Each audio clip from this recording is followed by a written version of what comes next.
that pediatric anesthesia is perhaps one of the most challenging branches of anesthesia. The first and the foremost example is the larynx of the child. At birth, the larynx of the child is higher up at C2 and 3 vertebra.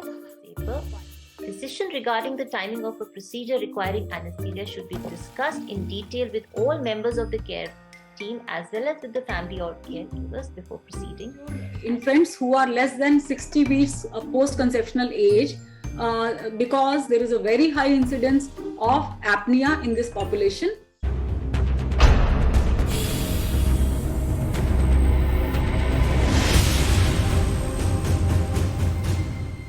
We have 3 talks today in today's webinar session. And we all know that pediatric anesthesia is perhaps one of the most challenging branches of anesthesia. Our constant endeavor is to provide safe and suitable anesthesia for our youngest and most vulnerable patients. One of the most important tasks for the anesthesiologist is securing the airway. There are many instruments and devices that are available that have been designed to aid in the airway management. While some of them have been adapted from adult designs, many cases there have been modifications required or alterations in techniques to account for the anatomical and physiological differences that we see in the pediatric patient. Our first talk is by Dr. Prachi Gaba, and she will focus on management of pediatric airway and highlight the airway devices that are available to overcome the unique challenges that are encountered in the pediatric population. Dr. Prachi is a senior faculty at the Department of Anesthesiology at Maulana Azad Medical College at Nayak Hospital. She is very actively in organizing academic events. She has been organizing faculty for Changing Trends in Obstetric Anesthesia, ultrasound-guided regional airway blocks, and was one of the main organizing faculty for ICACon 2021 that was held in Delhi. She has various papers and publications to her credit. She has even contributed chapters in books on pediatric anesthesia and was recently felicitated by the State Assembly of Delhi for her contribution in COVID care. Her area's interest is airway and obstetric anesthesia. Over to you, Dr. Prachi Gaba. Good evening, Dr. Bharti, and thank you for the kind words. I'm sorry my voice is not very good today, and I hope all of you will bear with it. So the topic for today is airway devices in pediatrics. A child is very different from adult, as Dr. Bharti very well said. It is not just the size, it is also the physiology and the anatomy, which is very different. So I'll not be wrong in saying children are not miniature adults. The first and the foremost example is the larynx of the child. At birth, the larynx of the child is higher up at C2 and 3 vertebra, while in adult it is at 5-6 vertebra. In the photograph, we can see that the epiglottis is omega shaped and floppy, fleshy, and big as compared to the larynx, and it is overhanging the larynx. While as they grow in age, it becomes more flattened, toughened, as can be seen in the adult age group. So this is a photograph. Most of you must have seen it. Just let me recap the differences between the pediatric airway and the adult airway. The nasal passages are pretty small in pediatric airway, as well as they are obligate nasal breathers. The tongue is very big as compared to the oral cavity. We have talked about the epiglottis and the glottic opening. Now the head also of the infant is pretty big with a rounded occiput, which makes the head pretty floppy, going into flexion position and difficult to manage. The larynx is funnel shaped, as can be seen here, the narrowest portion being the cricoid ring. Thus, the size of the tube which may go inside will be pretty small. So when we have so many differences in anatomy, just decreasing the size of the adult airway will not help us manage the pediatric airway. The pediatric airway as such is difficult. So we have a whole armamentarium of devices which are used for management of pediatric airway. We have talked about the large round occiput, and it leads to flexion of the airway and collapse of the airway whenever there are not, the upper airway reflexes are not present. So a simple maneuver can be used to maintain the upper airway patency. This is a triple airway maneuver, which all of us do. It is neck extension, jaw thrust, and mouth opening maneuver, as can be seen in the figure. Our airway device is defined as a mechanical device which is used for securing unobstructed respiration when the patient is not breathing or is otherwise unable to maintain a clear passage, such as during general anesthesia or respiratory arrest. The pediatric airway can be bag and mask kind, supraglottic devices, intubation devices, and transtracheal devices, and I'll be talking about them in my talk. The face mask are the first device which are used for maintaining the airway in a pediatric patient. In 1961, with the introduction of Randall Baker-Sosek mask, which was an anatomical mask which conformed to the anatomy of the pediatric age group with a low dead space and a lighter weight, it revolutionized the mask holding technique in the pediatric age group. But nowadays, with the advent of round masks with air cushions, which are soft and atraumatic, these are the most favorable masks in the usage in the pediatric age group. Knowing the right size of the mask is very important. The mask should extend from the bridge of the nose till the chin and should not cover the eyes, as can be seen here, so that no pressure injuries can occur on the eyes.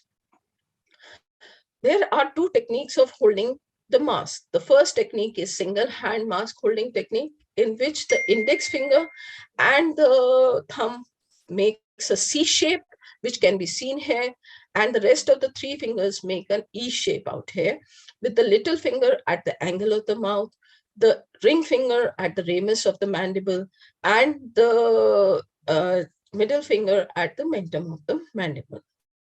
This is the C and E technique of holding the mask. Now, this technique has its own problems because it is difficult to open the mouth, which is essential in a pediatric age group, and maintain the jaw thrust. So we also have a two-hand holding technique. In this, the index and the middle finger lift the mandible upwards and anteriorly. As can be seen, they are placed at the angle of the mandible, and there is also subluxation of the TM joint. The two thumbs of both the hands push the mask and make a proper seal with the cheeks of the baby. Now, what are the common mistakes which we do while holding this mask? It is that we do not keep our fingers on the bony prominences as I have defined. This leads to falling of the soft tissue back and causes obstruction. The mouth may not be open, which will lead to further falling of the soft tissue and obstruction. So we can use various devices to open the airway artificially. These are oropharyngeal and nasopharyngeal airways. Oropharyngeal airway is also known as Goodell airway. Selecting the correct size is of utmost importance. If the airway is too big, as in this figure, we can see that the airways may push the epiglottis down over the glottis and obstruct the airway further. If it is too small, then it may not reach the pharyngeal wall and may push the tongue further down, leading to obstruction. Now, if this airway also impinges on the lingual vein, then it can lead to the edema of these structures, further contributing to the obstruction. So how to decide the right size is keep one end of the airway by the angle of the mouth. The other end of the airway should reach the angle of the mandible. This is the correct size. Similarly, in the nasopharyngeal airway, the correct size is known by keeping the airway by the side of the nose, and it should reach the external auditory meatus. The diameter is also very important because the nails are very small in pediatric age group, and a common method is that the size of the airway should be less than the children's small finger. The current way of insertion of this device is shown in this figure, where we are trying to introduce vertically downwards, parallel to the nasal flow, in a gentle rotating manner. If we introduce, as shown here, at an angle, it might injure the turbinates and the bleeding might occur. However, these nasopharyngeal airways are not usually used in the pediatric age group because there are big adenoids, and this airway might injure the adenoids, leading to breathing. It might even take a portion of the adenoids, which will lead to foreign body formation. There may be undiagnosed hemorrhagic disorders in pediatric age group, so they are generally not recommended. The supraglottic airway devices are the ones which we are using, and they're the first type of definitive airway device. They have been classified based on Miller classification into cuffed perilaryngeal sealers, cuffed pharyngeal sealers, and uncuffed anatomically pre-shaped sealers. The Cook's classification is generally what we use, that is the first generation and the second generation, difference being that the second generation has an integrated gastric channel. The third generation have a self-inflating masks, and the Baska mask is one of them, but it does not have any pediatric sizes.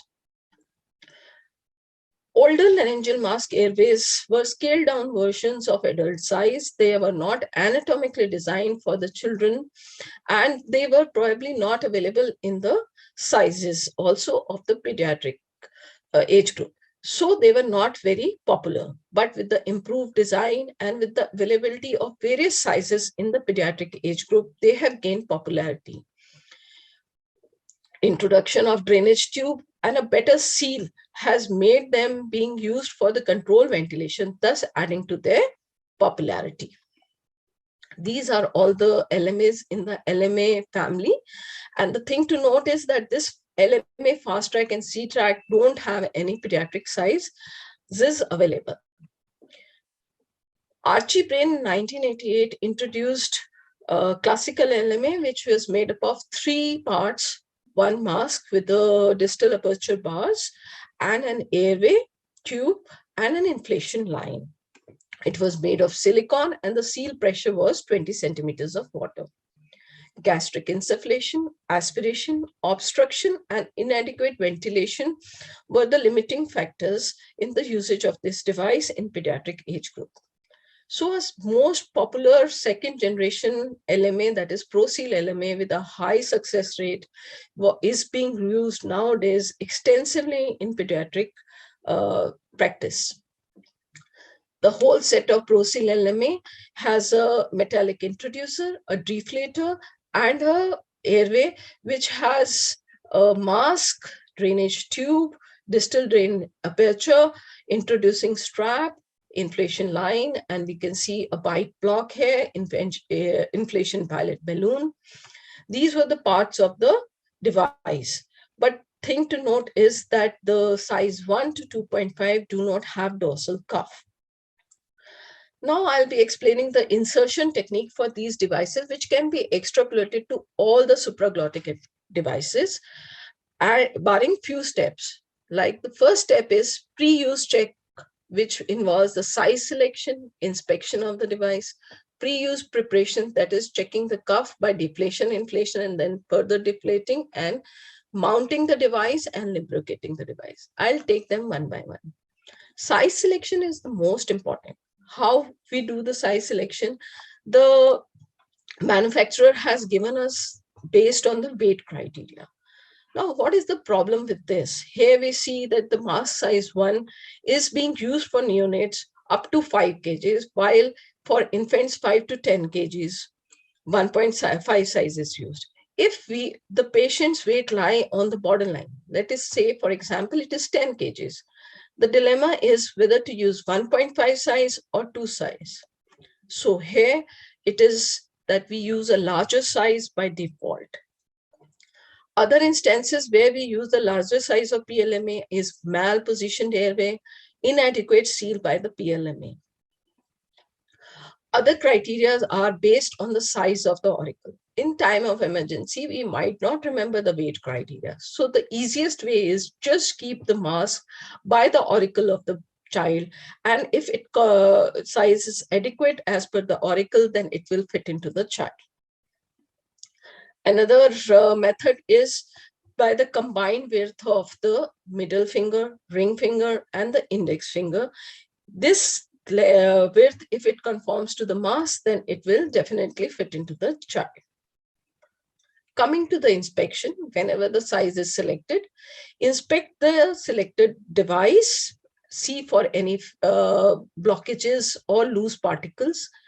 Look for the integrity of the airway tube. Connector tube bond should be seen, whether the connector is perfect for the size, it is loose or not, and the markings on the airway. Then, for deflation and inflation, deflate the cuff to ensure that it will maintain the vacuum. Inflate the cuff to ensure it does not have any leak. If the cuff is asymmetrical at any point, do not use it.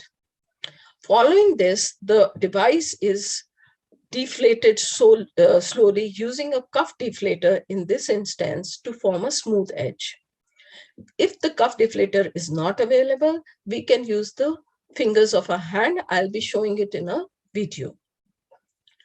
Now in PLMA, we have introducer. So the PLMA needs to be mounted on an introducer. This step can be avoided in other LMAs which do not have introducer. Use a water-soluble jelly and lubricate the back of the mask just before insertion. It is important to do it just before insertion so that it does not dry up. Do not lubricate the bowl of the mask. Do not use excessive jelly because inhalation of this jelly can lead to coughing or obstruction. The various ways of insertion of PLMA is the first photograph shows us using an introducer.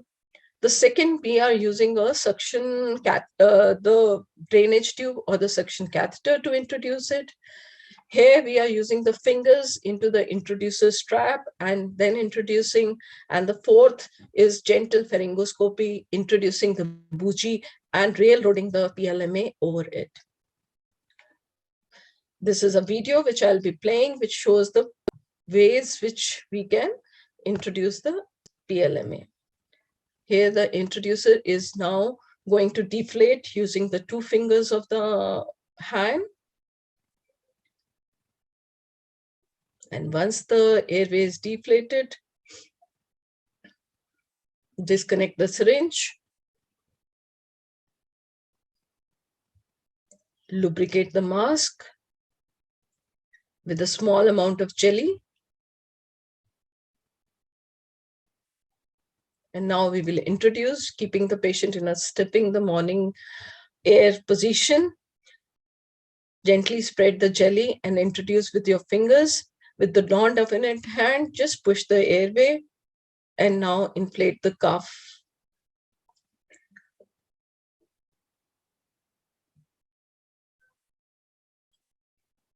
Once the cuff is inflated, check the cuff pressure by the manometer. Secure the airway and connect it to a breathing circuit, which is one of the definitive tests. Once a capnography is achieved, then we know that the device is adequately placed. Introduce a small column of jelly into the drainage tube and press over the sternal notch. This is the Brimacombe test. If there is movement of the jelly, as can be seen here, then it is rightly inserted. Introduce the gastric tube. It is one of the confirmatory sign of introduction of the airway properly. Do a suction. Now, I'll tell you about the other test for the successful placement. First is whenever the device is put, remove your hand and inflate the cuff slowly. It might just come out 1 centimeter and probably will take its own place. And this is one of the tests. The bite block should be at the level of the incisors. And then doing the oropharyngeal leak pressure test. The oropharyngeal leak pressure test is done by closing the expiratory wall, switching off the ventilator, keeping the flow as 3 liters per minute. Then the pressure manometer will show a pressure change, and whenever it is in equilibrium, that is the pressure at which there will be leak. The next test is gastric leak test. Here also we put a column of jelly into the drain tube and ventilate. If it does not pop out, then it is in the right position, or if it pops out like it is shown in this figure, it shows that it is not rightly placed. Passage of gastric tube is a sign of successful placement of the device. And as we have shown in the video, the Brimacombe test or suprasternal notch test will also show us the successful placement. iGel is made up of thermoplastic elastomer. The size 1 does not have a gastric channel. It has various important good features of PLMA like gastric access, superior seal pressure, and integral bite block. The non-inflatable cuff has its own advantages of ease and speed of insertion and reduced trauma. The pharyngeal seal pressure is around 26 to 30 centimeters of water. These are the mask sizes as according to the weight of the patient and the largest endotracheal tube diameter which can be introduced. This device also helps in intubation of the patient. And the gastric tube sizes, here we see that the size 1 does not have a gastric channel. This is a video which shows how the iGel is introduced, how it is pressed onto the hard palate, going on to the soft palate, and this sliding behind the epiglottis with the tip into the esophagus. LMA Supreme is another disposable version of PLMA. It has reinforced cuff, thus the tip of the mask does not fold onto itself. The built-in bite block and fixation tab to secure the airway is also very important. This fixation tab has its own advantage in knowing whether we have selected the right size or not. If the distance of this tab is 1 centimeter away from the upper lip, then definitely we have used the right size. But if the tab is pressing onto the upper lips, then we need to change to a bigger size. And if the tab is more than 2.5 centimeters away from the upper lip, try a smaller size. It is not a good device for intubation as the drainage tube runs through the airway tube. Another new invention, LMA Blockbuster, has a drainage tube as well as helps in the intubation through it. It is made up of silicone, has a 4-way connector for easy fixation, integrated bite block, and the airway tube, as we can see here, is short and has an angle of around more than 95 degrees, which conforms to the anatomy of the pediatric age group. The tube exits at an angle of 30 degrees from the cuff and thus is directed towards the larynx. This endotracheal tube is Parker tip, atraumatic, flexible, and curved. Here's a video which will show the insertion and how easily it can be done.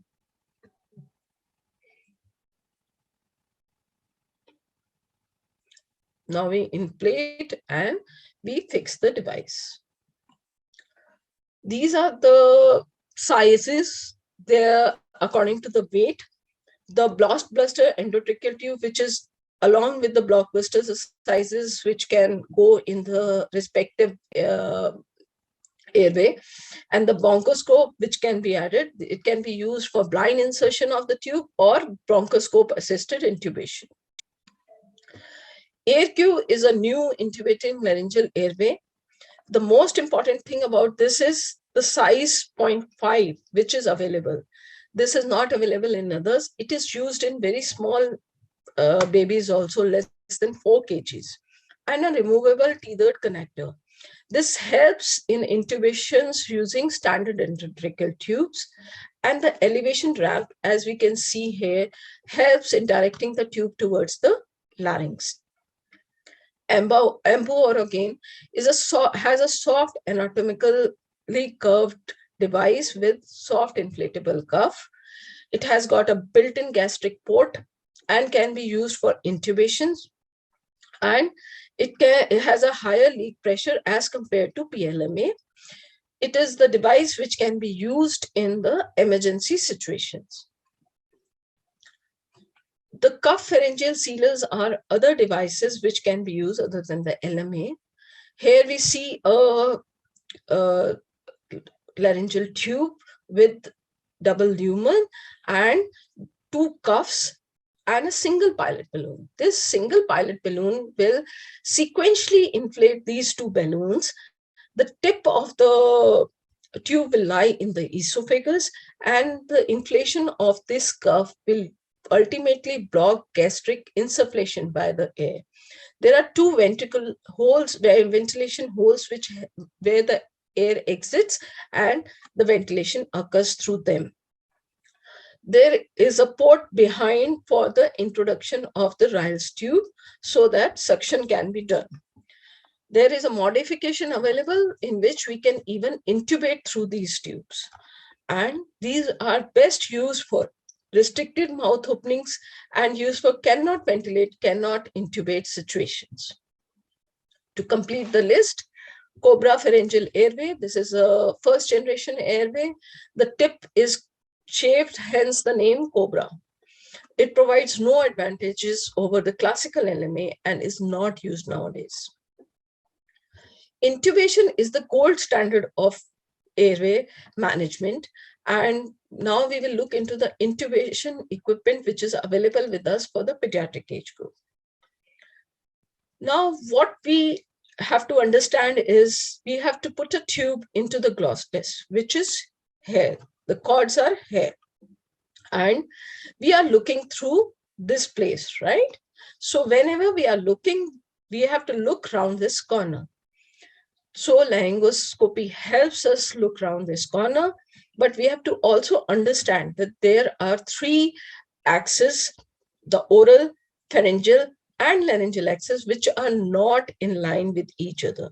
So to have a successful laryngoscopy, we need to align these axes, and this is done by the head position. The sniffing the morning air is the position which helps in making the head position. But in infants, in adults, it is achieved by keeping 7 centimeters below. But in infants, because as we have discussed earlier, there is a bigger occiput, we might not require anything, or at most we might just require a roll under the shoulder to make this position. While as the child grows, the occiput flattens and we might require a small pillow under the head. There are 2 types of blades available for direct laryngoscopy, that is the Miller and the Macintosh blade. The Miller blade is thinner, straight blade, and is preferred in the infants and children where there is little space in the oral cavity. It lifts the glottis, thus epiglottis, and thus exposes the glottic opening.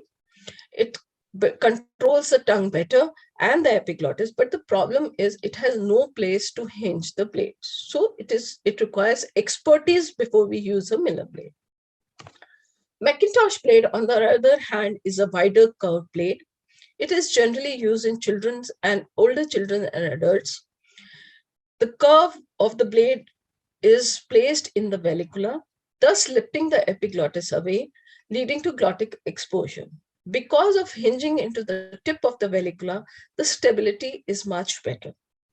But there is a problem. If it is not able to lift the epiglottis, it might just push the epiglottis and cause further obstruction, as can be seen. And the wider curve of the blade does not provide us any place to introduce the tube. In this video, I will show what happens if whenever we put this blade, here we can see the blade has not, now it is reaching the tip and it is successfully able to lift. If it does not reach, it does not move the epiglottis. Again, I'll show. If it does not reach, the epiglottis is not lifting and we may not be able to visualize. The endotracheal tubes which are available for securing the airway are uncuffed tubes and microlaryngeal tubes.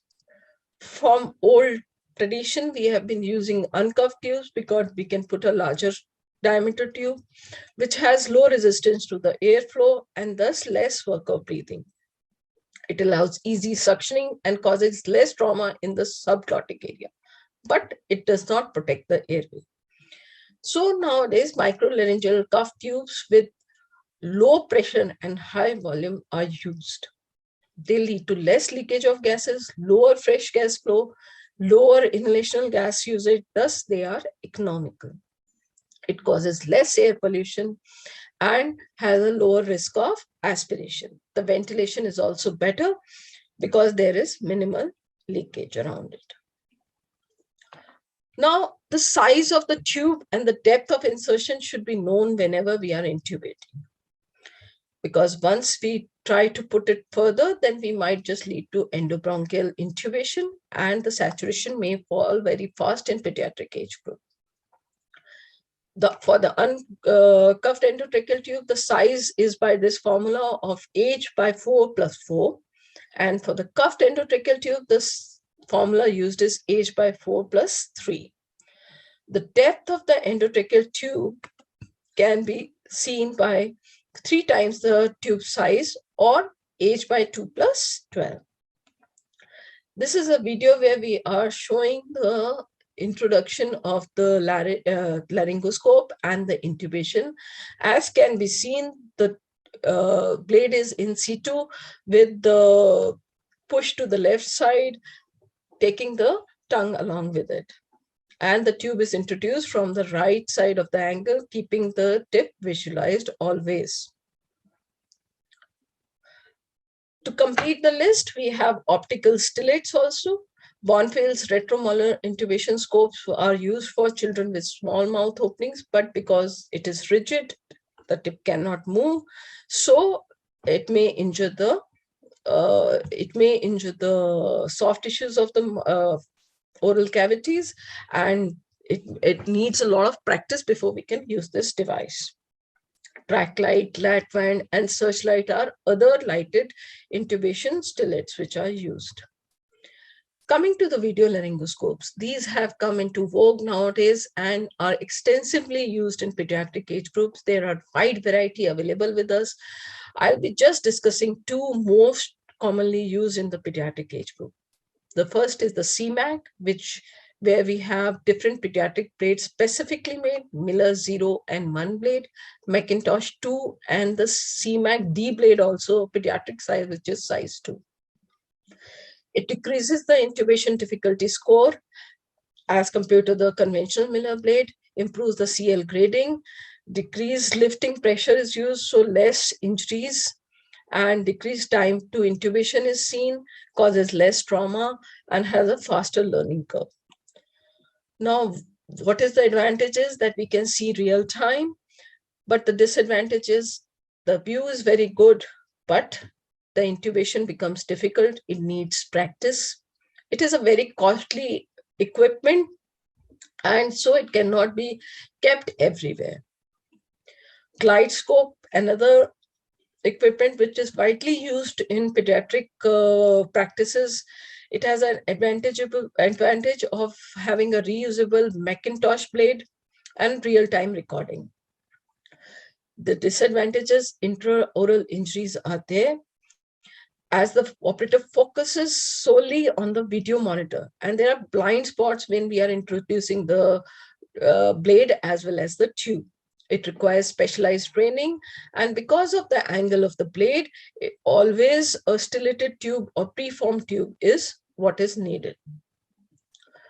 Now, there are 4 steps of video laryngoscopy. These are in-out technique.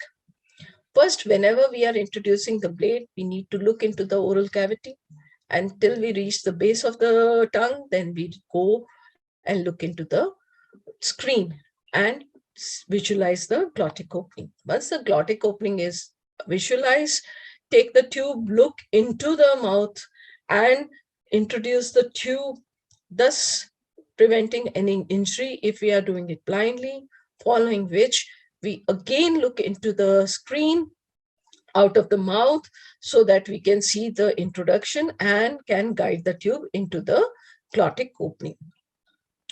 Fiber optic bronchoscopes have facilitated endotracheal intubation in anticipated difficult airways in pediatric age group, in positioning of the bronchial blockers, in inspection of the airway for diagnostic procedures, and in airway traumas, cervical spine injuries. But it might lead to nasotracheal traumas, laryngospasm, gastric distension, aspiration, subcutaneous emphysema, and pneumomediastinum if the tracheal rupture occurs. Now coming to the cannot ventilate, cannot intubate situation, which is a dire emergency, and cricothyroidotomy is recommended at this time. But it is very difficult in infants because the cricothyroid membrane is very small and kept blood in position.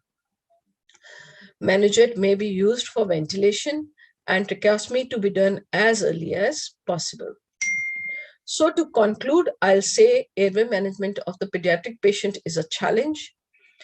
The skill needs development, and it is very utmost. No layman should touch a pediatric age group.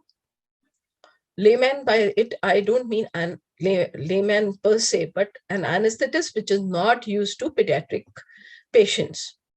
Expertise of the anesthesiologist and the development of modern airway devices and technologies lead to successful airway management. Lastly, a piece of advice: whenever in trouble, always use a familiar device rather than a fancy new device, because number of attempts is directly proportional to the complications that might occur. Thank you.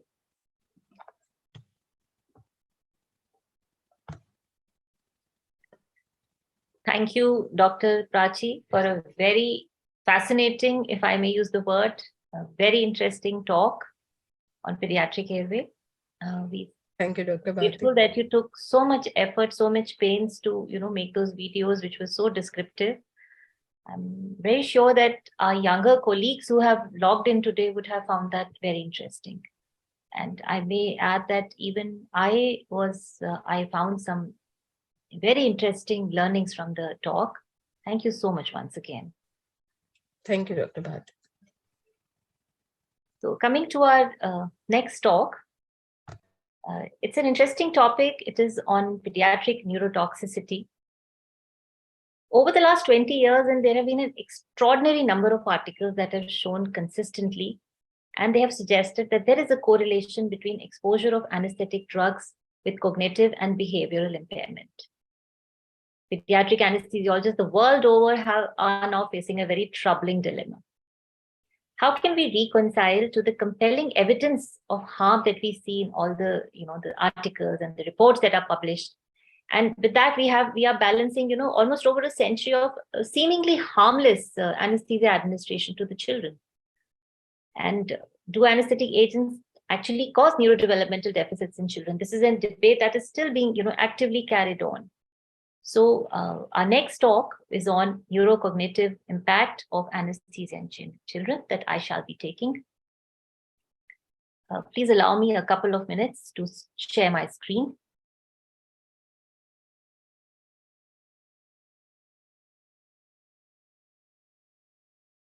If there are any questions regarding the previous presentation, I would request the participants to please enter them in the chat box, and we'll be happy to take them at the end of the session.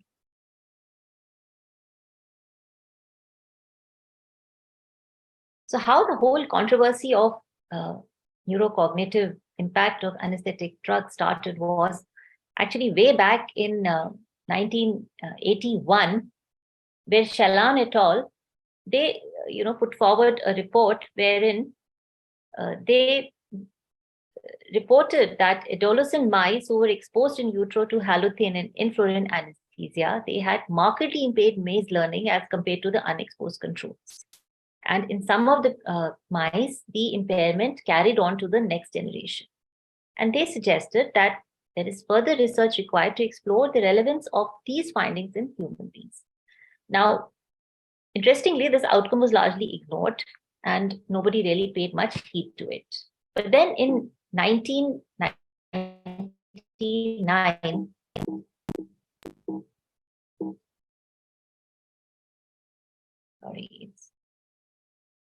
in 1999, Economidio et al., they reported that transient blockade of the NMDA receptors led to widespread neural damage in the developing brains of the rat. And this particular article raised immediate alarm. Everybody went, that can there be a similar effect on the brains of young unnoticed.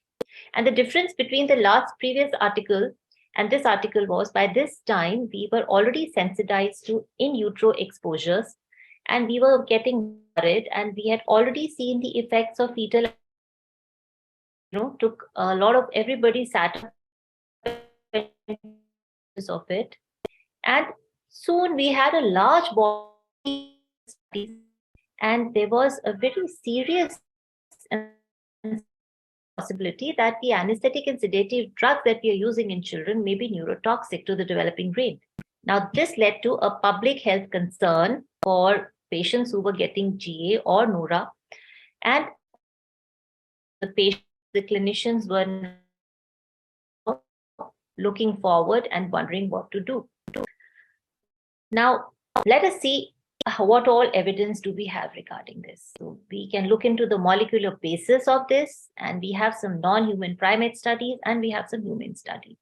Now, the main two receptors that are involved in the formation of meaningful connections are glutamate and GABA. They are responsible and facilitate neuronal migrations, differentiations, maturations, and they have an active role in synaptogenesis. And these are basically the formation of these neuronal circuitries are the foundation for the cognitive and behavioral development that we see in children. Now, we are well aware that our anesthetic agents that we use, their analgesic, sedative, or immobilizing effect is by action on these very important neurotransmitters. The anesthetic drugs, they enhance the activity of GABA, and whereas they antagonize the activity of glutamate. Now, when we are using these anesthetic drugs, there is an imbalance of the glutamate and the GABA. And it is postulated that this imbalance can lead to a mitochondrial calcium overload, leading to a cellular energy failure and apoptosis of the neurons, as well as the hyperpolarization of the membrane with inhibition of synaptogenesis. Now, this imbalance will lead to an unsuccessful neuronal connection in the developing brain, and that can lead to a cognitive and behavioral delay. Now, this is makes a lot of sense. It seems logical and seems worrying. There were a number of studies on primates and non-human subjects, and I'll just speak about the few landmark studies here. And as you can see, the results show that all these studies reported widespread neurodegeneration, persistent learning defects, long-lasting cognitive defects, and visual memory recognition impairment, as well as an alteration in emotional reactivity. Disma et al. In 2015, they did a systematic review of all these pre-clinical anesthetic neurotoxicity studies, which were done in primates. And they were almost 1,000 articles, 941 articles, which make a very good number for any systematic review. And from this extensive evidence on human primates, they concluded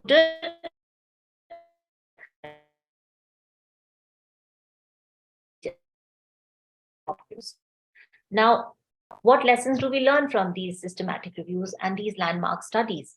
Now, what we have understood is that definitely our general anesthetic drugs are causing exposed to general anesthetic drugs.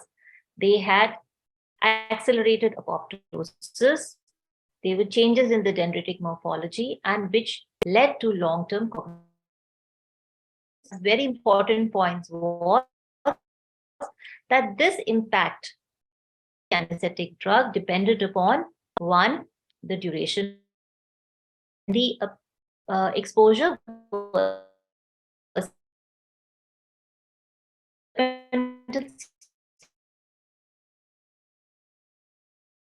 and was seen. They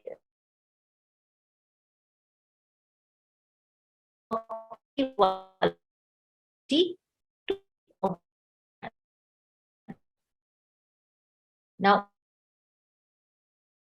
replicated in humans. Now we know that as researchers that direct translation to clinical medicine is impossible.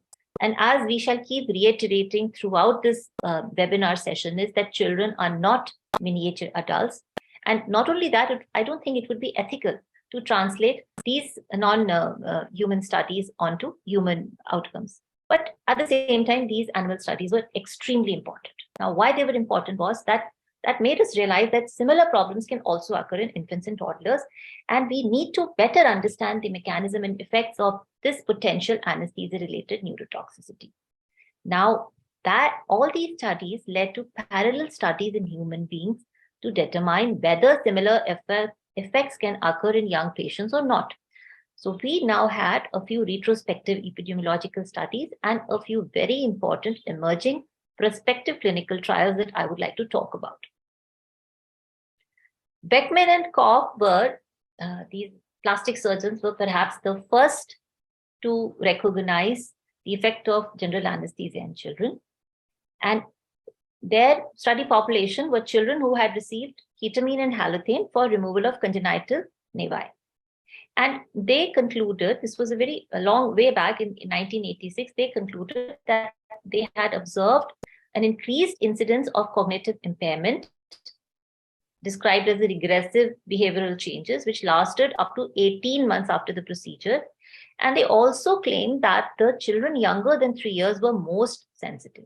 Now, this was the first study that could, significantly and emphatically say that general anesthetics can cause long-term cognitive effects. This was followed by another very interesting study by Wilder, and he talked about learning disabilities in a population-based birth cohort, and they reported that children who received 2 anesthetics or 3 or more anesthetics were at an increased risk of learning disabilities, and the risk increased with longer cumulative duration of anesthesia exposure. And this again were children less than 4 years of age. Now, learning disability means that are we ready to accept that our patient will have an impaired cognition in later life? As one of my friends had once commented, that are we ready to send our child to a regional engineering college versus an IIT? So this is how a parent is going to look at that. Then we had some other very landmark retrospective studies in humans. And as you can see in these studies, most of the studies did claim that there was a greater incidence of learning disabilities in children who had procedures compared to those who did not have any exposure to general anesthesia. Their academic performance and achievement was lower. They had a higher risk of developing hyperactivity problems. There was a higher relative risk of language and abstract reasoning deficits, and lower early development instrument performance with a mean drop of IQ of 2.1. These were all very, very significant studies, but then they were all retrospective studies, and retrospective studies have their own confounding and their problems. So let us look at some of the prospective clinical studies. So we have the general anesthesia compared to spinal anesthesia trial, popularly known as the GAS trial, the Pediatric Anesthesia Neurodevelopment Assessment Trial, or the PANDA trial, the Mayo Anesthesia Safety in Kids, the MASK study. Now, it was hoped that these prospective studies would overcome the issues and concerns that were seen with the retrospective studies. We know that retrospective studies have their issues. And the PANDA study was the one that was the first study to have been conducted. And here, the association between a single general anesthesia exposure before the age of 36 months and neurocognitive outcome in later childhood was studied. The study population was the patients receiving general anesthesia, and they were compared with sibling matched control. They had 105 sibling pairs, and IQ testing was done at the age of around 10 years. And patients in this trial had received anesthesia ranging from 20 to 240 minutes, although the average duration was around 80 minutes. And interestingly, Sun et al., they reported in the PANDA trial that the mean IQ scores between the exposed siblings and the unexposed siblings were not statistically significantly different. There was no statistically significant difference in mean scores with respect to memory, learning, motor, processing speed, visuospatial function, attention, executive function, language, or behavior. This was very satisfying, and it kind of calmed a lot of people who were very alarmed with the results of the previous retrospective studies. Then came the masked study. Now, here, again, we had a good significant study population, and these were patients who were either unexposed, singly exposed, or multiply exposed children born from 1994 to 2007. And the authors here, they reported that there was no difference between the children who had a single anesthetic compared to those who had no previous anesthetic.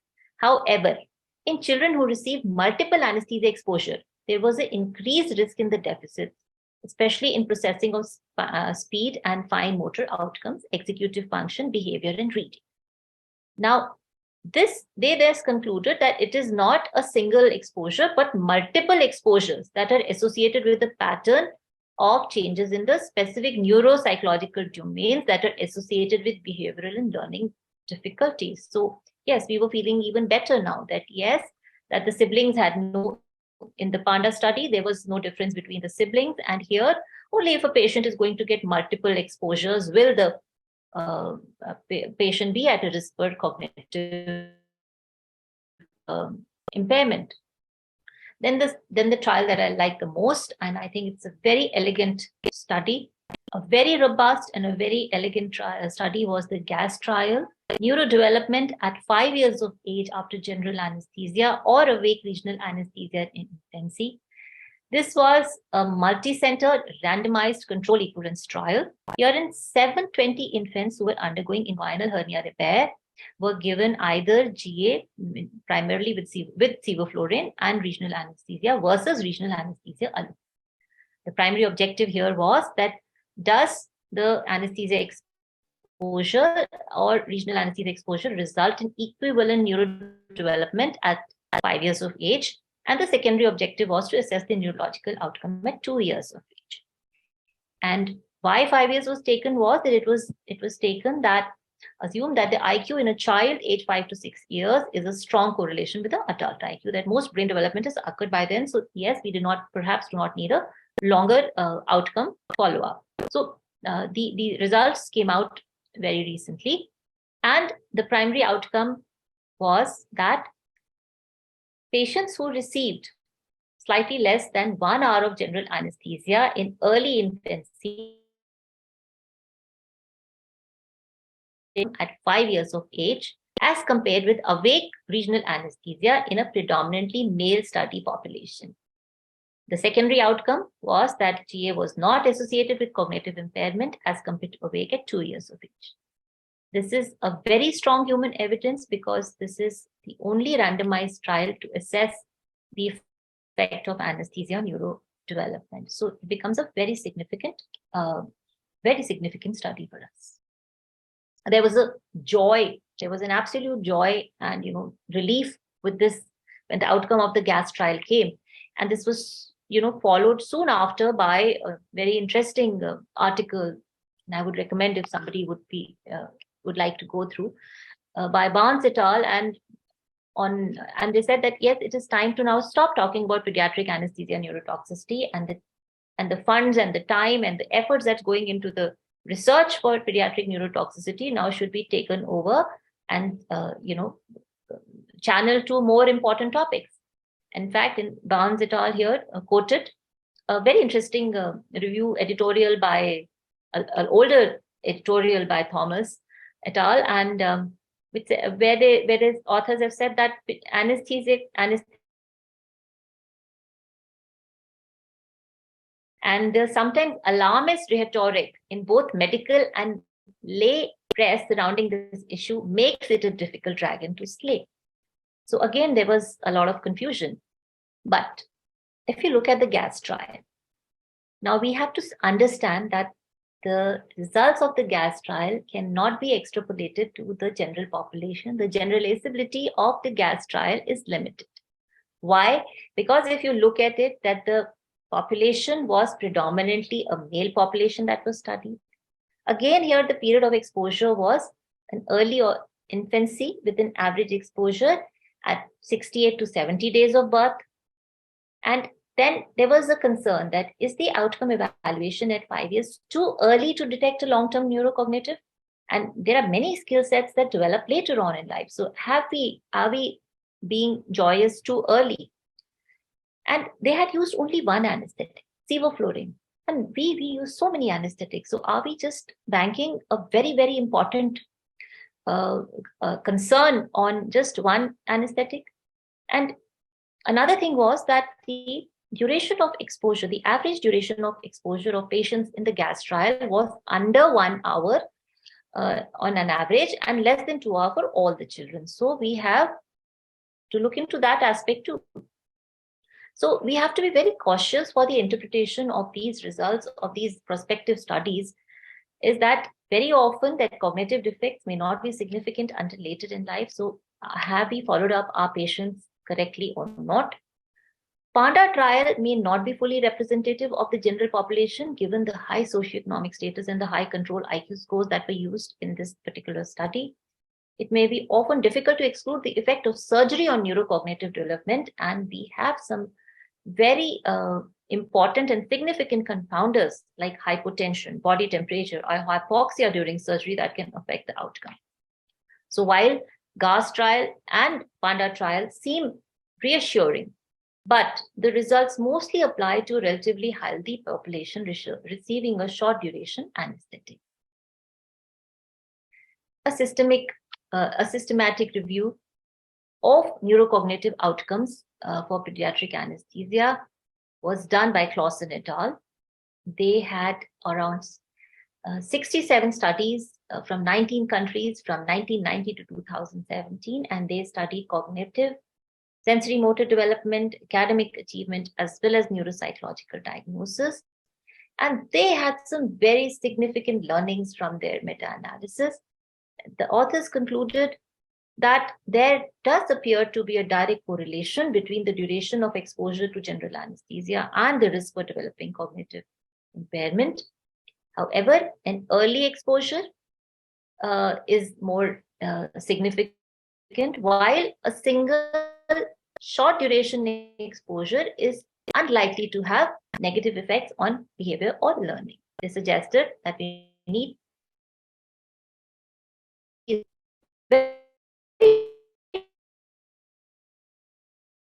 done a lot of work, a remarkable work on pediatric neurotoxicity.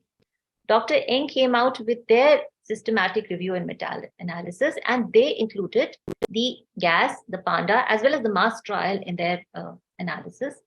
And they had an interesting conclusion. They concluded that combining the results outcomes showed that a single general anesthesia exposure was associated with a significant increase in parental reports of behavioral problems with no difference in general intelligence. It was also postulated in this particular article that parents who are aware of pediatric neurotoxicity may be biased or prejudiced in their reporting of behavioral problems, which can definitely be the one of the important confounders.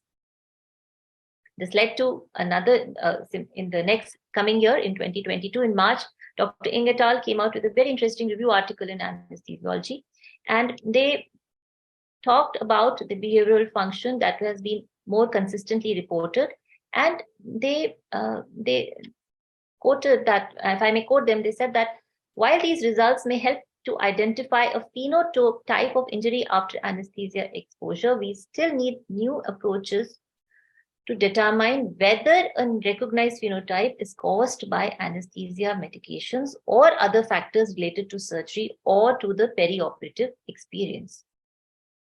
Very recently, in June 2022, Gaba et al. Did their own systematic review and meta-analysis, and this was around 31 studies were included, human studies, And the key question was, is exposure to general anesthesia during childhood associated with deficits in specific neurodevelopmental domains?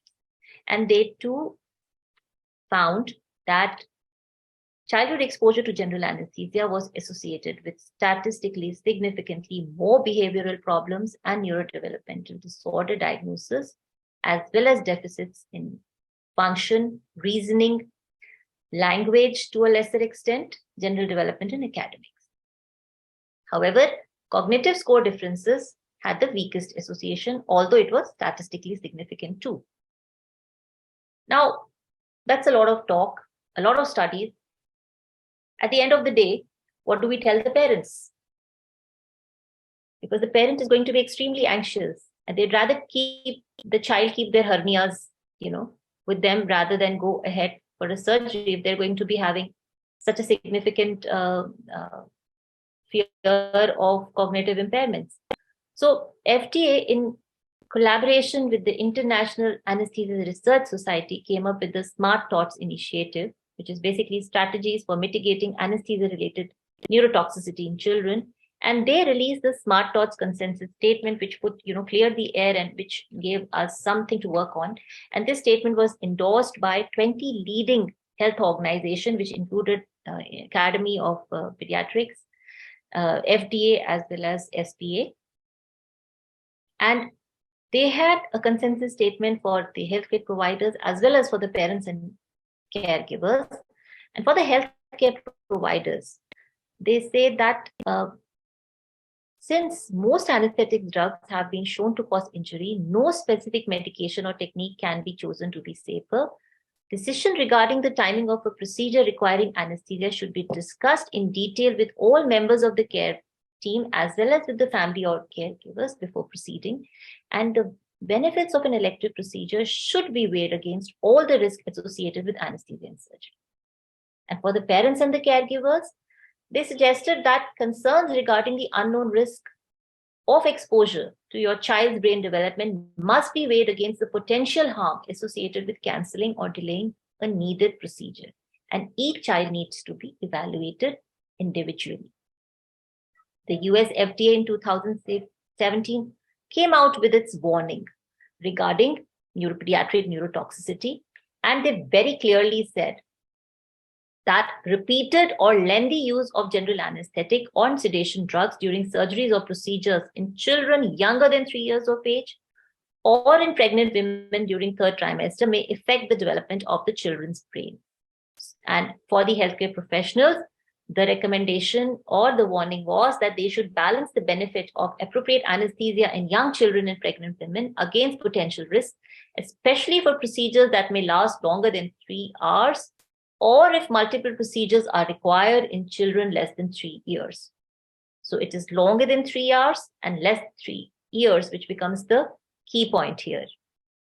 At the same time, FDA also said that if necessary, anesthesia and sedation drugs must be given, especially when facing life-threatening conditions, and they should not be delayed, as untreated pain is even more harmful to the children and the developing nervous system. Following this FDA warning, there was a mandatory change to the label of 11 commonly used anesthetic and sedative drugs. So these are desflurane, edomitate, halothane, isoflurane, ketamine, lorazepam, methotrexate, midazolam, pentobarbital, propofol, and sevoflurane. Ladies and gentlemen, these are the drugs that we are very commonly using in our operating rooms. And I would request you to go back and look into the labels, and you will see that the FDA warning is there on the label of all these drugs that says that exposure to these medicines for a lengthy period of time over multiple surgeries or procedures may negatively affect the brain development of children younger than 3 years. So what is the way forward? We have to use these drugs. We will need definitely anesthesia for our various procedures. So the way forward is that we have to look towards reducing the risk of neurodevelopmental disorders. That can be by either limiting the exposure, timing of surgery such that there is minimal risk to the child, and looking towards alternative neuroprotective strategies. And these alternative neuroprotective strategies are xenon, dexmedetomidine, and lithium infusion. These have been shown to have improved neurocognitive outcomes. They limit the neuronal apoptosis, and they have been shown to have lower behavioral changes too. The most important of this is the T-Rex study. This was again a Smart Thoughts initiative. And in this study, the aim was to look at the long-term developmental outcome in children less than 2 years of age who have received general anesthesia for more than 2 hours. The children were randomized into 2 groups. One received low-dose sevoflurane, remifentanil, dexmedetomidine infusion, and the other group received a standard dose of sevoflurane anesthesia. It started as a non-neurotoxicity outcome. However, now it has been shifted to modified to which of the two is a superior therapy. And we are eagerly looking forward to the results of the study and hoping that we shall have a safer alternative for our young and vulnerable patients. There are many questions, however, that are yet to be resolved. Is there any specific patient population like the preemies or any surgical procedure that are more at risk for neurodevelopmental delay than others? Are there any diagnostic imaging modalities or biomarkers that can non-invasively diagnose neurotoxicity? If a cumulative or repeat dosing increases the risk of neurotoxicity in humans, can we define cutoffs below which the detectable effects are unlikely? Can I have that I can use this much MAC or I can use this milligram per kg body weight, which will not lead to a neurotoxicity? And very importantly, who's going to tell the pediatric surgeons? When you walk into the operating room, they're ready with their long, huge list. And if I go and tell them that, no, don't take this case up because this patient is at a higher risk for pediatric neurotoxicity, they need to be knowing, they need to be equal stakeholders in this whole conundrum of pediatric neurotoxicity. And very interestingly, should we add the risk of pediatric neurotoxicity in the anesthesia consent? I think for this, our societies need to sit together and make our SOPs and look into this aspect, because with the medical legal situation, with the scenario that we are living in and we are moving forward to, this can become a very important concern. The patients and the guardians are well aware, they are well read, they read up and come, they are aware of all this. So we need to be able to involve them as a stakeholder, take them as partners. Until then, what we need is future research, alternative neuroprotective strategies, heightened awareness in the stakeholders of the potential risk and benefits of anesthetics and sedatives on developing brain, and it's important to limit exposure whenever possible. Thank you.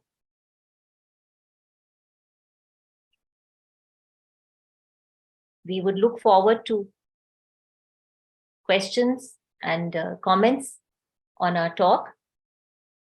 I have a few questions here from Dr. Muthu Kumar. Can use of low-dose ketamine and dexmedetomidine prevent neurological disturbances post-operatively? So, as I just said, that ketamine is now not a very popular drug if you're looking in terms of cognitive impairment. Yes, dexmedetomidine has been used, but ketamine does not have a very good report card when it comes to neurocognitive impairment.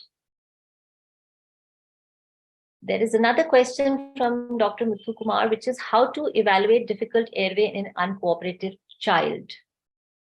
Dr. Prachi, would you like to take this while Dr. Anju sets up her screen?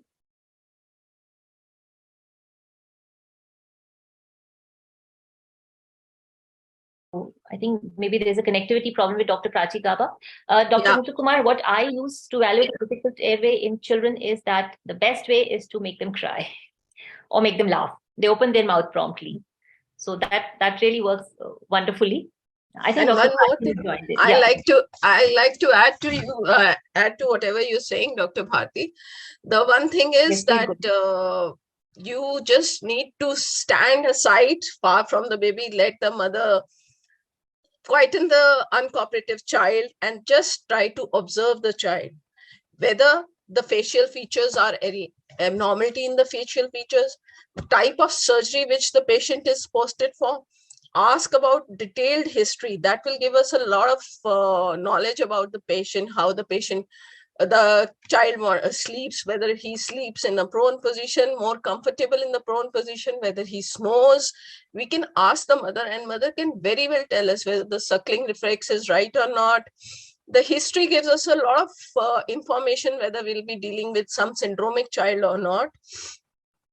Type of surgery, like a cardiac surgery or a patient who may be posted for maxillofacial surgeries, these patients are definitely syndromic, and they may present to us like in a cleft palate. We can see there is a palate and we can anticipate there is a difficulty.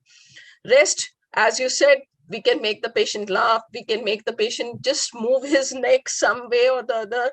Just observe standing aside, and you will be able to assess that there is a neck mobility, whether there is a micrognathia or not, whether there are widespread signs of Down syndrome, widespread brows and all. This will help us understand that there may be a difficulty. If the patient is able to open a mouth, cry loudly and open a mouth, we might just look into the mouth and see whether we can see the tonsils or not. This is for a non-cooperative child and a very small child. In a older child, they are generally able to tell, just reassure the child and just tell them to open the mouth. They generally do it. We have often seen kissing tonsils also. And the child is able to cooperate with you at that time. So it is the reassurance which is more important to the child, rather than just going and putting your steth on the chest and trying to listen to the breath sounds in these kind of kids. Thank you, Dr. Prachi. Wonderfully, very well answered. Dr. Anju, please start your screen sharing in the meanwhile. So after my alarming talk on pediatric neurotoxicity, I think we are all well primed toward regional anesthesia as a much better and favorable option in our younger patients. Although neuroaxial blocks have been traditionally the more common blocks performed, with the introduction of ultrasound imaging and better safety profile, we have a much more use of peripheral neural blocks, which have provided excellent postoperative analgesia and improved patient outcome. I invite Dr. Anju Gupta to present her talk on regional anesthesia on neonates. Dr. Anju Gupta is one of our very dynamic faculty. She's an assistant professor at AIIMS New Delhi, and she has so many awards. I think we probably need 5 minutes just to go through her awards and her achievements. She got the Padma Kant Award in RSCP-Con in 2018, the Chandrasekhar Award of IPA 2018, Best Paper IPA 2018, Best Paper Guy's Airway Management Course London 2020, and so on and so forth. She's got multiple publications and book chapters. She also has, the distinction of being editor of Barrage Clinical Anesthesia, one of my most favorite books, and Josh and Dosh textbook, the South Asian edition. She's assistant editor of GOCP, associate editor, Frontier Pediatrics, executive member of IPA, founder secretary of Neonatal Anesthesia Society, PPLS instructor, and Safe Kids course instructor of WFSA. So we are very happy to have her with us today, and over to you, Dr. Anju. Thank you very much, Bharti ma'am, for your kind words. And I'm thankful to Jayashree Sood ma'am and Bharti ma'am and ICA for this opportunity to talk on this elite platform. And my topic for today is regional anesthesia and analgesia in a neonate. So why do we need to talk about pain management in neonates? Neonates do not have a mature nervous system, and they do not feel pain. They do not have any memory of pain. The untreated pain is innocuous in neonates, and they do not tolerate analgesics. There may be many adverse effects which are not desirable in this population, and they quickly become accustomed to pain. So all these are the widely prevalent myths which are existing in our society till date. Even in this modern era, many people still feel that neonates do not need any pain management. But let's see what are the facts. So infants from for 20 weeks of post-conceptional age, they have a very much functional pain system, and they do mount a very full-blown stress response to any surgical stimulus. Their CNS shows a very high degree of plasticity, and untreated pain can later on produce long-term undesirable changes in their brain. And the NMDA-mediated wind-up and central sensitization is even more pronounced in neonates. And the dorsal horn inhibitory pathways are immature at birth, and pain sensitivity is therefore in fact more.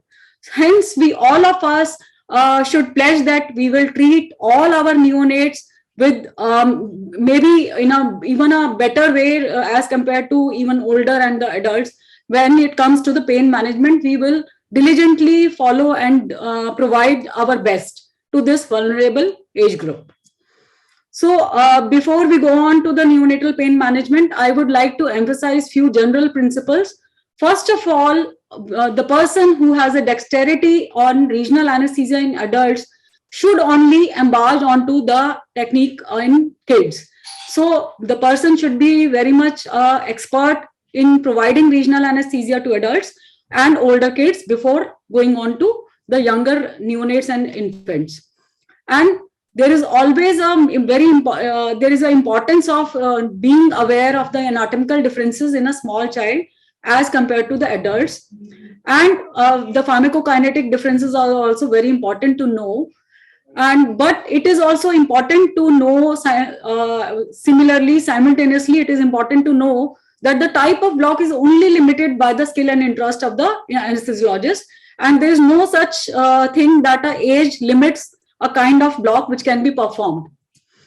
So the benefit of regional anesthesia, all of us are widely aware of the benefits. The diminished stress response, the stress response is the best possibly mitigated by regional anesthesia. There are said to be fewer episodes of hypoxia, intra and post-operative bleeding is less, and obviously the consumption of general anesthetic agents is reduced by a large extent, which will in turn facilitate the recovery. So the muscle relaxation which is provided by these blocks may even it may be possible to avoid general anesthesia with the use of these blocks, and this will in turn reduce the risk of respiratory insufficiency, which is possible with general anesthetic. And they also eliminate the undesirable autonomic reflexes.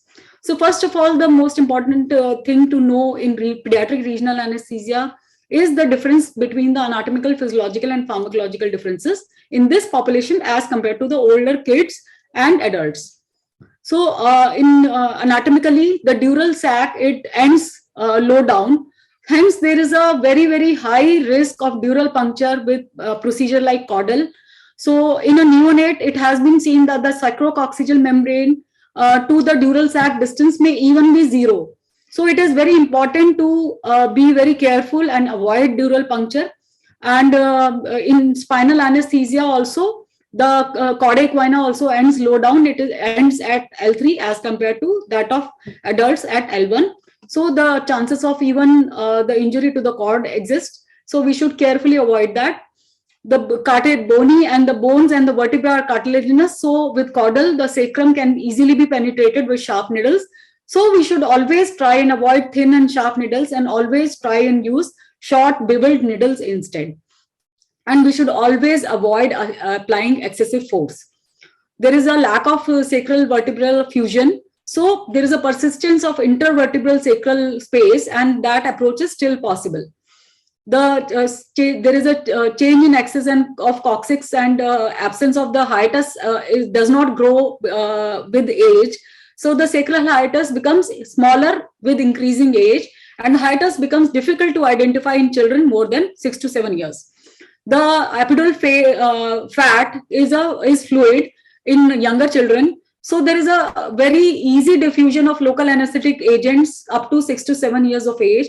Hence, there is a very good caudal spread up till this age, and even the catheter can be very easily threaded to even thoracic levels from the caudal approach. The myelination is delayed, so there is a easier LA local anesthetic penetration. There is a faster onset, and diluted local anesthetic may be as good as a higher concentration. Also, there is a loose attachment of the sheaths. Hence, there can be a local anesthetic which is injected at one level may spread to a very long distances to a remote areas, and that is why we need a very large volume of local anesthetic because of this leakage along this spinal nerves. The enzymes are immature, so there is a slower local anesthetic metabolism, and hence there is a increased predisposition to local anesthetic toxicity because there is an accumulation with continuous infusion. The plasma protein levels are low, then again that increases the risk of local anesthetic toxicity. The cardiac output and the heart rate are higher, so there is a regional increase in perfusion which will lead to a faster absorption of the local anesthetic. Hence, there will be a duration of the block will be shorter, and that is why the epinephrine is added to the local anesthetic solution in many blocks, which increases the duration of the block. The sympathetic system is immature, and there is a smaller local anesthetic, smaller lower limb venous pooling of the blood. Hence, this leads to a lower sympathetic effect of sympathectomy, which occurs otherwise in the neuraxial blocks, which leads to increased hemodynamic stability. And there is hardly any use of preloading or vasopressors in children below at least 8 years of age. Coming to the recommended devices, we should all try and use always the age appropriate equipment if we want to avoid the complications in this age group. For spinal anesthesia, though it is a very, very safe procedure in this population, we should always try and use neonatal spinal needle so that we get a better control over the needle and there is a less chances of complications. So the 30 millimeter or 50 millimeter needle should be used only for spinal anesthesia in children, in neonates. Then for caudal anesthesia, we should try to use shorter needle, that is 1 inch or 1.5 inch, and shorter beveled needles like Vitacre needles, which are the commercially available needles. If they are not available, IV cannula, and especially if we want to insert an epidural catheter, it is a safer option.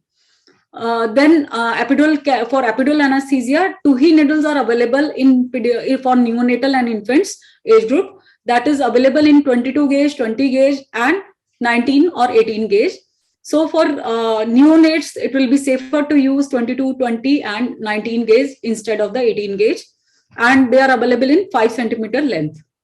Coming to the neonatal spinal, the neonatal spinal is indicated in preterm premature infants who are less than 60 weeks post-conceptional age because there is a very high incidence of apnea in this population.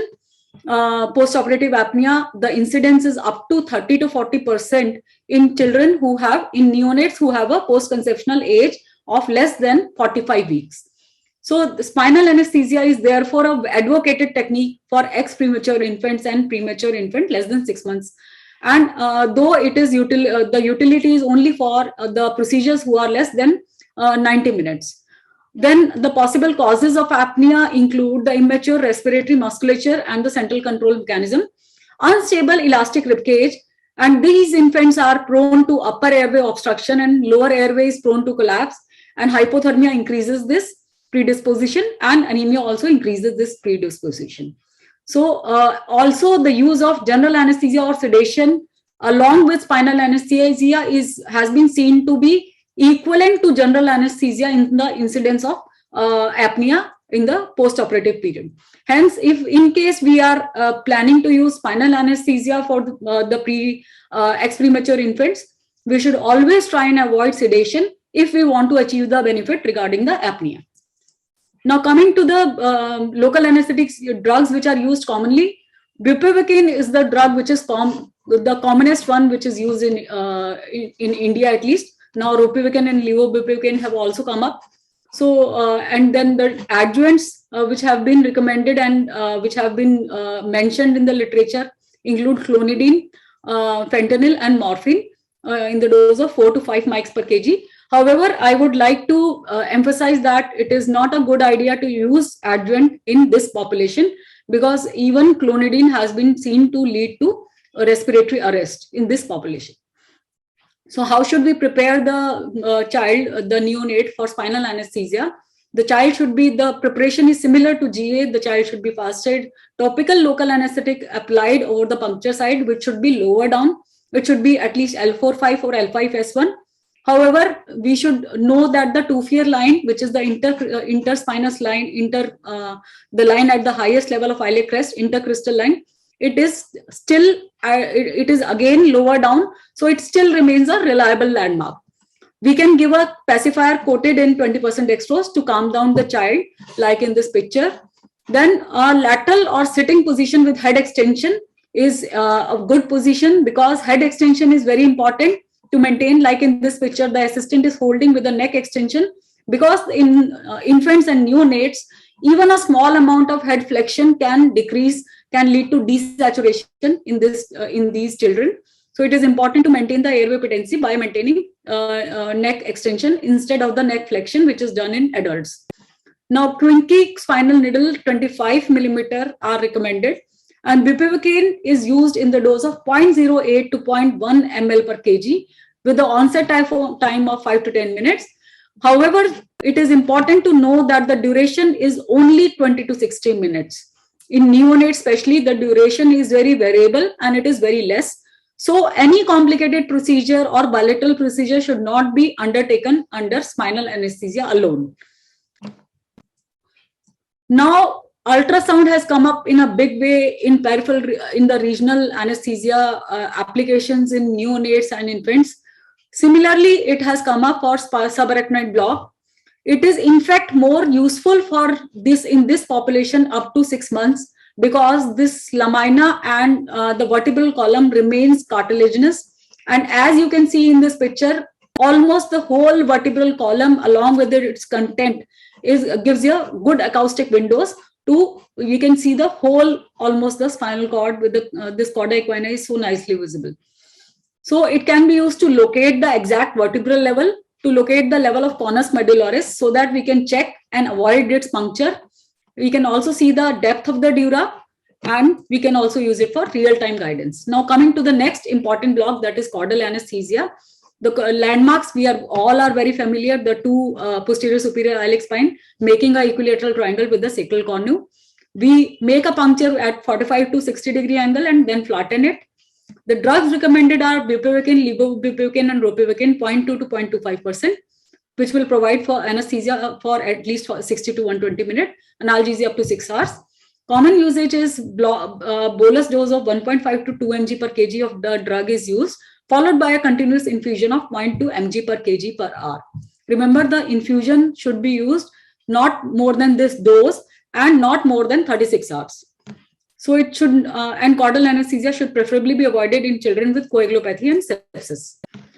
Coming to ultrasound image, we have to remember to find this image of the frog in the transverse section at the level of the sacral hiatus. We will see these two mounts, which will correspond to the eyes of the frog, and the mouth will correspond to the hiatus. And then we can go out of plane or in plane by rotating the probe 90 degrees.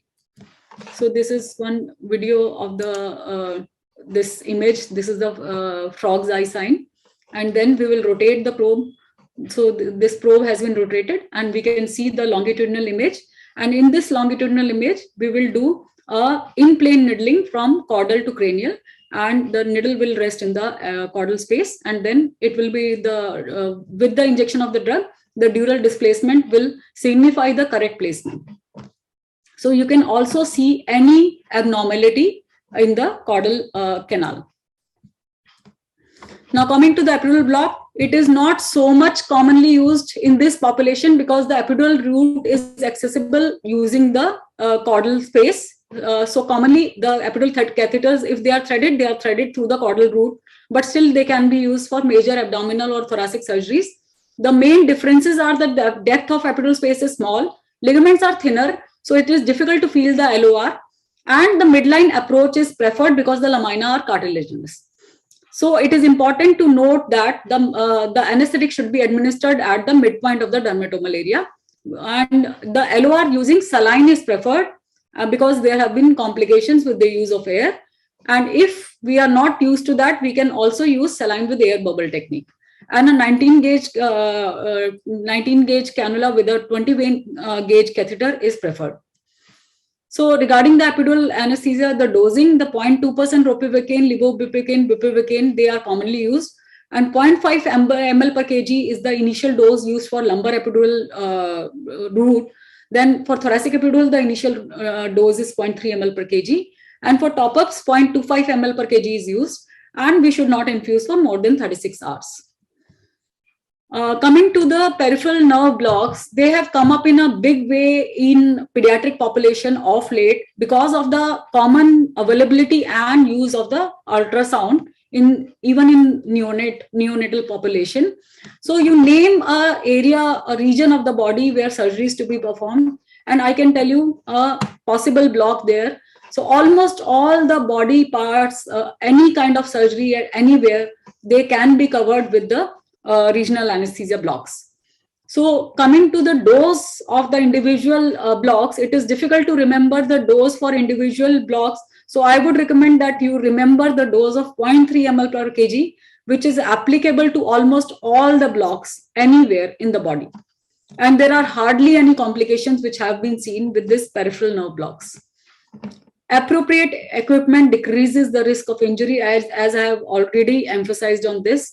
In this population, the neonates, this hockey stick probe gives them better maneuverability, and it fits into a very small spaces, very small areas, anatomical areas, even like neck, it fits easily. And its obtuse angle, it gives a better maneuverability and in these areas, and the better application of the probe of the block. And the needles which are used, they should be used in 1 to 2 inch needles should be used. The smaller needles are available and they should be used. Ultrasound increases the safety in this population because it allows the precise deposition of the local anesthetic at the anatomical sites. It also prevents the vascular puncture, hence it improves the safety.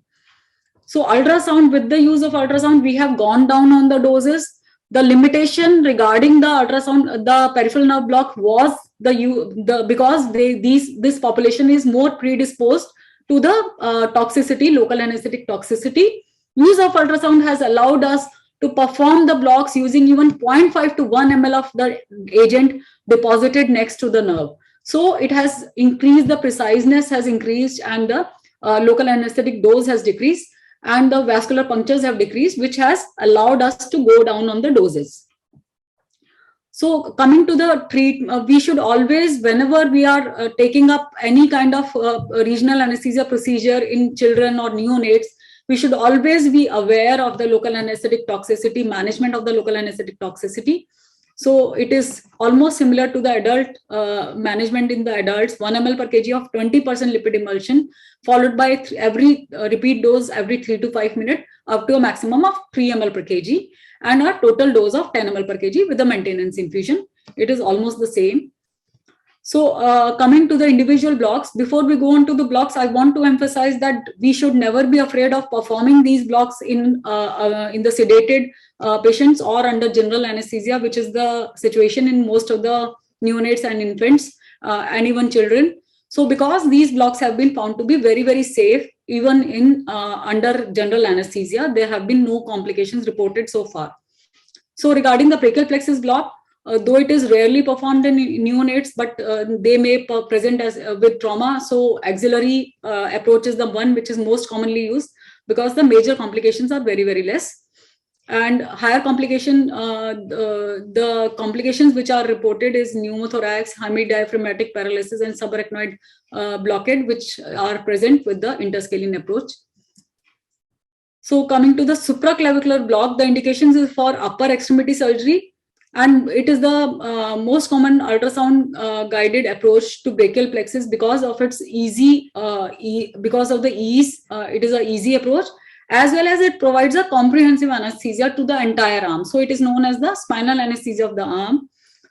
With ultrasound, we are less scared to perform this block even in neonates, because we can visualize the pleura and we can avoid the pleura. So that was the main risk. Pneumothorax was the one major risk.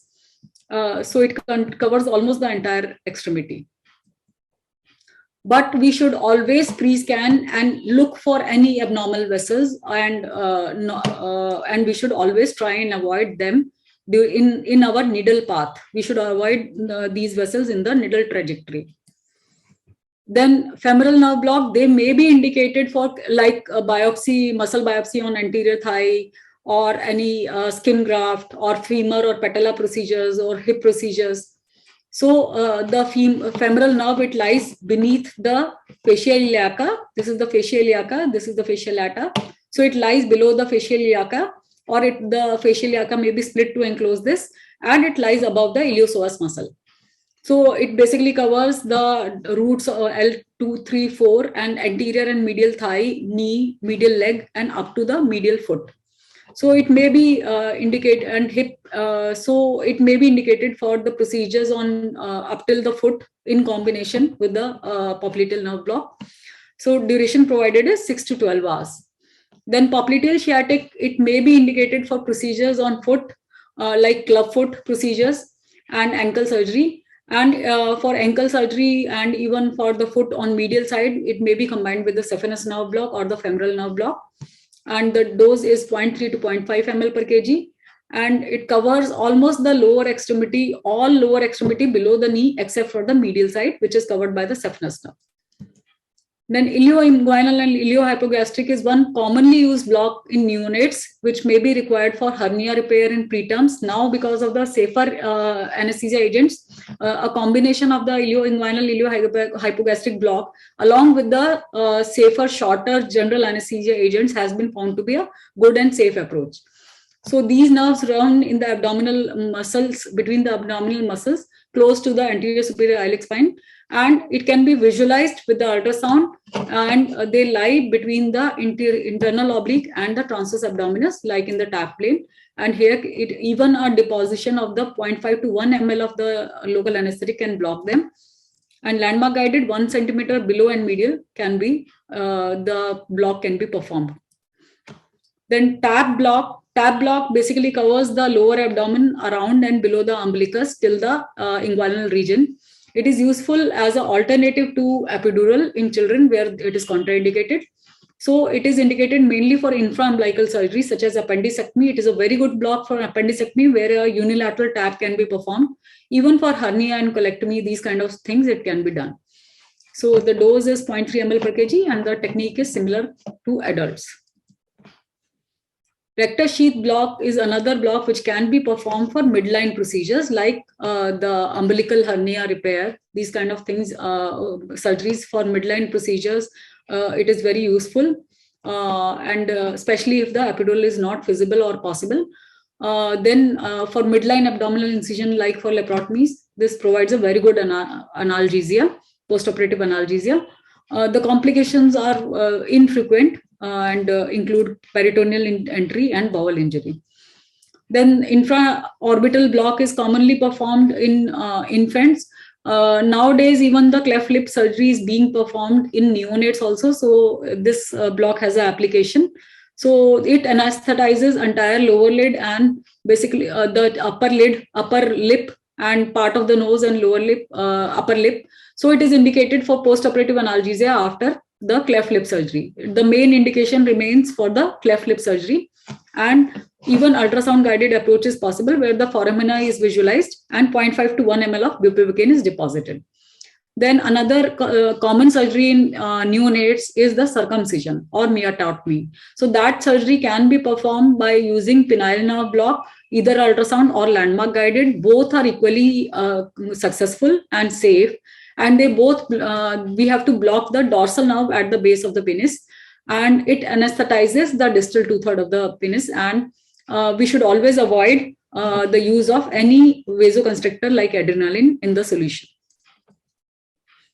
Then the most recent addition to the armamentarium of the regional anesthesiologist for neonatal age group is the erector spinae plane block. It is basically a very useful block, considering that it provides it is a very, very comprehensive kind of block which covers almost the entire trunk from cervical region to the sacral region. So many approaches have been described, beginning from the cervical level till the sacral level, and they cover almost the entire trunk, and now even extremity surgeries have been performed.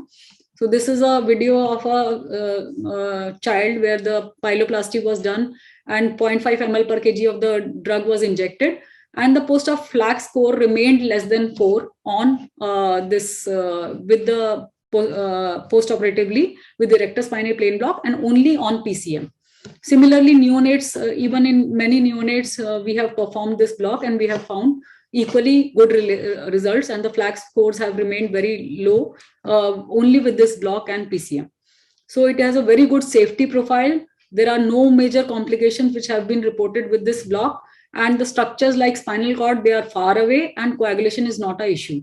So sepsis, coagulation, all the things which are a contraindication, this approach can be utilized for postoperative analgesia. The possible complication is pneumothorax, though it has only not been reported in the children age group. Coming to individual regional anesthesia for common surgical procedure in this population, for TEF and CDH, multimodal analgesia is the best, and regional anesthesia techniques include local infiltration, intercostal nerve block, paravertebral block, intrapleural infusion of the local anesthetic, which can be done by the surgeons. Then caudal epidural analgesia by caudal single shot 1.25 ml per kg, or epidural catheter, which can be threaded and from the caudal root, and 0.5 to 1 ml per kg per hour can be infused, but for less than 36 hours. For omphalocele gastroschisis, we can use abdominal wall blocks like TAP, QLB, rectus spinae plain block, rectus sheath block. All these blocks are possible. And then caudal and conventional intrathecal morphine or this local anesthetic infiltration, these are the alternatives. For pyloric stenosis, which is another common surgery performed in neonates, the blocks which have been described is caudal block, either single shot or catheter, wound infiltration, subcostal tap, and rectus sheath block. So the take-home messages are that we should always choose the most appropriate equipment and the needles. We should choose the safest route, drug, and doses. We should always obtain proper informed consent from the parents. We should wait for the onset of the block, and we should inject after careful aspiration and in very small alligates. We should keep intralipid handy wherever we are performing these kind of blocks. Any kind of regional anesthesia, we should keep intralipid handy. We should always document and do repeated audits to find out any kind of complications which are happening and to avoid them in future. And most importantly, we should keep ourselves updated with the latest literature in this field, because it is a very dynamic field. Thank you very much. So I would like to conclude by saying that pain is inevitable, but suffering is optional. Thank you very much, and I'll be happy to take up any kind of questions. Thank you, Dr. Anju. That was such an informative and such an excellent talk by you. And yes, we too have started using a lot of peripheral nerve blocks in our institute at MAMC. And personally, I have found a rectus spinae block to be very useful. Many patients, we've been doing that. We've been giving TAP blocks. We've been giving rectus sheath blocks. And the outcome is so wonderful. And we are able to have a lower opioid consumption. And patients are doing extremely well. So that's a very enlightening talk, a lot of learnings. Thank you so much. Thank you, ma'am. Thank you so much. I'm looking at the chat box. I cannot see any question right now. I think the audience is perhaps just assimilating the volume of information that we have. I think it was such an extensive topic which was so new to so many of us. And as Anju rightly said, points to ponder, that's really, they are there. All your lectures, Bharti, yours also was a very important one. I mean, all the 3 lectures were so important, starting with Prachi's. I mean, there's nothing that can be less important than the airway and how the airway devices that she covered, and yourself about this very controversial topic. You get patients, the mothers coming and asking us, does anesthesia have any effect on my child? It's so difficult. Sometimes at home also your people ask you, when you even your grandchildren or somebody needs surgery. And I've noticed the pediatricians, they are not keen for the surgery. I mean, they say if you can defer it, that's the best. Yes. And of course, the pediatric surgeons, as you said, it's very difficult. Just like the obstetricians, you have to educate them about epidural the same way. So they are not going to get convinced at all. But yes, Huh? Ma'am, there was this colleague child who had come for a surgery. It was just, almost a cosmetic procedure. And he came to the pediatric surgeon. And I told my colleague, I said, why don't you wait for a few years? What is your hurry? So he was very surprised. He said, why? And I convinced him not to get operated. And my pediatric surgery friend got very upset. He said, Yeah, send my patients away. I know. Somebody So has to tell them too. very true. And Anju, you covered the topic of regional anesthesia so well. I mean, you really need expertise for the neonates and practicing this. And you can make out that you are practicing them. And it is really commendable. And heartiest congrats to you as well. So, I can see Dr. Radhakrishnan, are you there? Yeah, I'm here, Jayashree, very much. Yes. It was so class lectures. I really admire. Yes. Bharti, Prachi, and Anju. Masterly talks. Probably one of the best webinars we had. Yes. I thank everyone on behalf of ICA in giving us such a scholarly lecture. I'm sure people are benefiting. We know about neurocognitive disorders following the general anesthesia, but to this session, it could affect pediatrics is an eye-opener to us today. Okay, and I sincerely thank all. And Jayashree, please go ahead with the formal Thanksgiving and promotional discussion. Thank you, Dr. Radhakrishnan. So, as Dr. Radhakrishnan said, I have to give a formal thank you. So, thank you very much, Dr. Bharti, Prachi, and Anju, for this very excellent webinar of very high standard.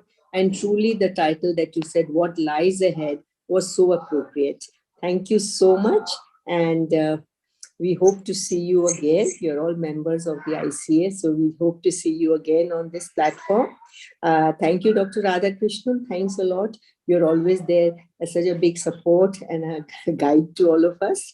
And thanks, Donna. Thanks a lot. And see you next week for the 125th episode.